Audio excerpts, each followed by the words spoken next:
Hello, thank you for tuning in to watch and listen to this self-created presentation put together by yours truly. My name is Sabrina Smoot and I am an educator. Through my own professional development, I've been learning about supporting English language learners and more recently, cooperative learning. This presentation was created as a professional development resource for educators on how to effectively use cooperative learning as a tool for supporting English language learners. So what even is cooperative learning? Cooperative learning was described by Dr. Slavin in his 2012 YouTube video titled Cooperative Learning, Making Group Work, as saying, it is the definition of team success. It is the learning of every member of the group. So cooperative learning is the learning of every member of the group. After learning about and thoroughly researching the topic, I feel cooperative learning is more than just group work and truly is a strategy for students to cooperate in a small group with peers and learn from one another and with each other.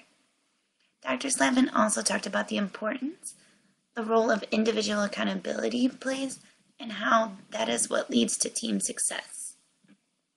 I think it's fair to compare cooperative learning to a team, so whatever helps you remember it.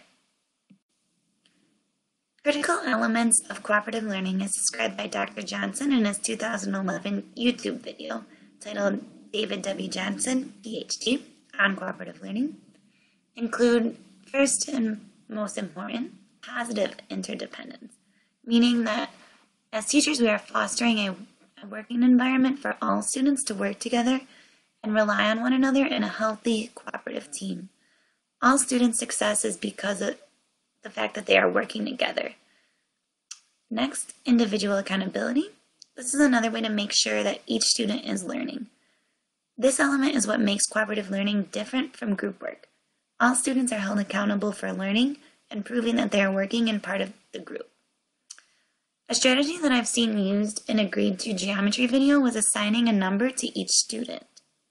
And at the end of the lesson, the teacher rolls a dice and whatever number lands right side up is the number assigned to the person, and that person reports out.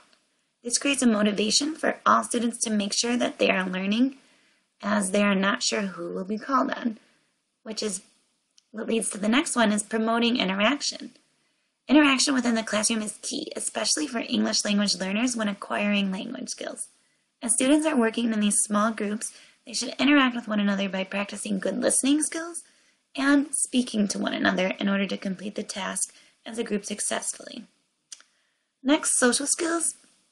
It may be obvious that working in groups promotes the use of social skills, but students should also be in teacher-assigned groups so that students are working with non-preferred peers as well. And last but not least, group processing. This is simply how the group works together to get things done, whether it's assigning roles to one another, supporting one another on any of the tasks, or giving feedback to one another. There are many benefits to cooperative learning, as I'm sure you can think of. Some of the few that I pointed out were every student benefits from this. Even though we recommend having heterogeneous grouping, meaning you have some higher achieving students in a group with some students who need that little bit of extra support, all students are really benefiting from this. Dr. Slavin's YouTube video also states that research shows higher achievers benefit, and really all kids benefit from having the higher achieving students explain to the other students what they have learned. So this heterogeneous grouping really works out with that.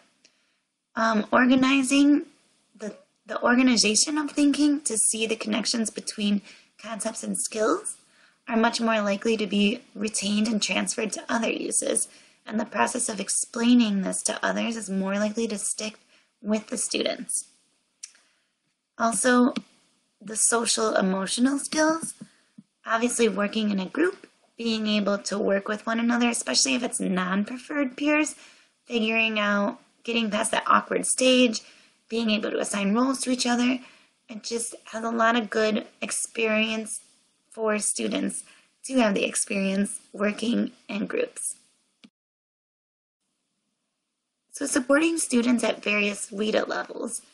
This can be done in the cooperative learning groups. So the first thing is the students are actually very good at taking concepts and personalizing it for each other to make it more accessible for one another. Students are really the ones who are good at seeing what other students are doing and personalize it for the needs of their teammates. Since they're working so closely with one another and getting to build that rapport, they are the experts there on picking up what their group mates need. To have the opportunity to see what's going on and to respond to it really gives teachers the opportunity to go around from group to group as well. When someone has just learned something new, it makes them a good sub-teacher because their learning process is still available to them to provide insight on how they figured something out. Excuse me. Also, students can interplay on what the teacher does, and then that is how the students do it. Then students can give feedback to one another. So giving students roles within the group that are appropriate for their ability level can also help support the team's success. And finally, differentiation within the cooperative learning group. Even though cooperative learning are different groups, it's still appropriate to differentiate within the group for students based on their abilities. Here are some things to consider. Just make sure everyone is working. It's really great to have roles established so all students are making sure they're working, to hold them all accountable. Also consider peer discouragement. Make it positive. Make that social relationship stick. Also make sure it's engaging tasks. Everybody has to be doing something at all times. And make sure peer group norms are established when establishing the roles and they're building that rapport with one another.